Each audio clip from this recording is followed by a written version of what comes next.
Hi guys, কি অবস্থা? কেমন যাচ্ছে দিনকাল? তোমাদের ঈদ প্রেপ কেমন? আমি তো টুকটাকি কেনাকাটা করছি, ওই দিন বের হলাম। Firstly I got my nails done from nail it.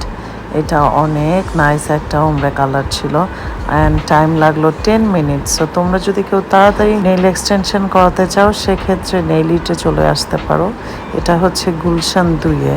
Guys guess what, ওয়েদারটা এত গ্লুমি আর ড্রিপি ছিল, এত নাইস ছিল, মানে আমি ওয়েদারের ভিডিও করাই বন্ধ করতে পারতেছিলাম না। তারপরে আমরা চলে গেলাম পিঙ্ক সিটিতে। Basically I was looking for a readymade dress because ওই দিন আমার একটা বিয়ের ইনভিটেশন ছিল, সো হাতে খুব কম সময় ছিল, তাড়াহুড়া করে গেলাম। জাস্ট এভার ক্রেজে ঢুকলাম, ওদের ড্রেসগুলো অনেক ভালো ছিল, রেডিমেড কালেকশন ওদের অনেক নাইস। তারপরে ওখান থেকে একটা ড্রেস নিলাম। তারপরে আমার একটা ঘড়ি পছন্দ হলো, এই যে এই দোকান থেকে। ঘড়িটা ডায়াল ছিল হোয়াইট কালার স্কোয়ার, অনেক ট্রেন্ডি একটা ঘড়ি ছিল। তারপরে একটা চশমাও কিনলাম। কেনাকাটা শেষ করে চলে গেলাম। এরকম একটা ড্রিপি ওয়েদারে যদি একটু কেক না খাই তাহলে কি হয়।